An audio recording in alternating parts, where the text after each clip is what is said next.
I have two brief questions I'd like to ask, if I may.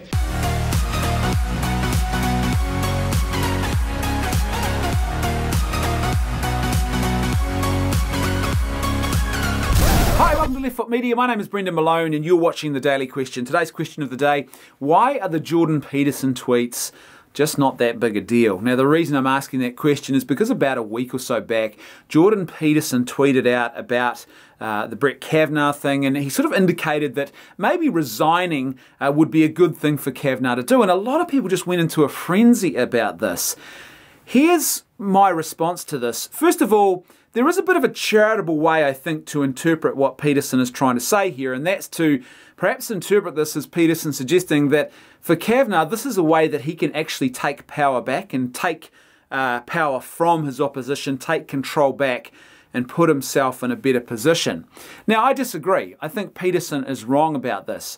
As far as I'm concerned, in a situation like this, you would resign if your family was at risk. So in other words, you wouldn't put yourself and your own fight, even against something like this, against the well-being of your own family members. So if there was some sort of serious threat presented to them and you had the option to do the very heroic and very virtuous thing of effectively sacrificing yourself for their sake, then I think that would be a more good and virtuous thing to do. But if not, I think the courageous and virtuous thing to do is to actually stand down people who are weaponizing allegations, who are targeting and attempting to try and malign someone in this very, what I would call a very politically brutal and a very long-lasting way. It's a form of martyrdom, really, that's being attempted here. Traditionally you understand martyrdom as what some people call a red martyrdom, where someone gets killed. But there is what we might call a white martyrdom, where you actually try and martyr someone's reputation and slaughter it and tear it to shreds. And in many ways, it's a lot worse form of martyrdom, because it's not over in an instant. It's ongoing, and you have to keep living with the effects of this over and over and over again. And I think in the face of something like this, I actually think the courageous thing to do is actually to stand your ground.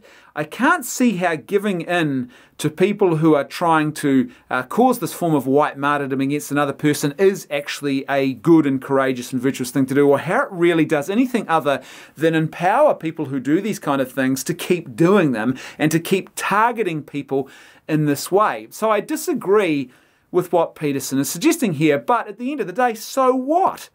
And I say so what because I've heard about people who are abandoning Peterson over this and who are saying, oh, that's it, I'm not interested in this guy anymore, and I read his book and I thought it was awesome, and I've listened to other stuff that he said and I thought it was great, but this is it.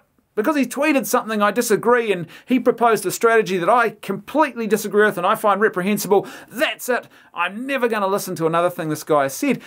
In response to that, I would say, what are you talking about? First of all, have you not really been paying attention to one of the big themes that is very much part of Jordan Peterson's rise to fame? And that is this idea that you should actually listen to a diverse array of people and you should engage with them without running off and having a temper tantrum and saying my ideas are the only ideas that are valid. I think sort of maybe, people who are doing this aren't really or haven't been listening to him.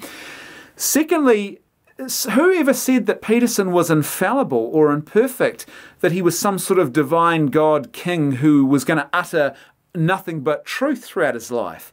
That's not Jordan Peterson. No person has that power. And so we shouldn't elevate people in this way as if somehow they can never, ever make a mistake and they can never, ever be wrong, because he can be wrong about things. It's funny to me how some people have had this tendency to try and create a bit of a cult around him in this way. People do this quite often with a lot of people. It's not just Peterson. A lot of new atheists will do this with, someone like Sam Harris. You see the same sort of thing being played out. You see it with the late, great Christopher Hitchens. He's practically a sort of almost a deity who deserves his own icon, according to some members of the new atheist community. But it's a very unhealthy approach, because what it does is it tends to close you off from the truth. What you do is, instead of actually weighing something and exploring it and questioning the the truth or the falsity of an idea, you tend to just say, oh, but it came from this person, so it must be the truth. And, and because this person is saying it, I will listen to it unquestioningly. No, you really shouldn't be doing that. What you should be doing is evaluating the content and the merit or lack of what a particular person is saying.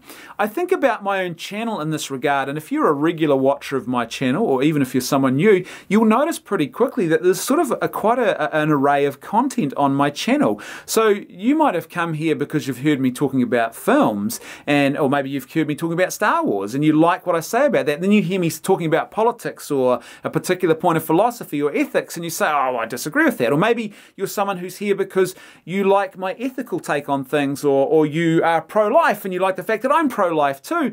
And then you discover that I've got ideas about movies or other things on politics that you don't like, that you disagree with.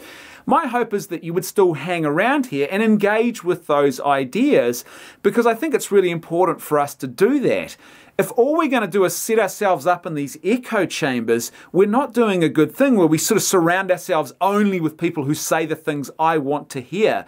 I'm not going to have anyone in my circle who doesn't think like me. I want this homogenous circle around me. I want an echo chamber where people only say things that I like hearing from them. No, you'll never grow, you'll never mature, you will never come closer to the truth in doing this. All you're going to end up doing is isolating and closeting yourself in a very small echo chamber where things just bounce off the wall and come back to you the way that you want them to.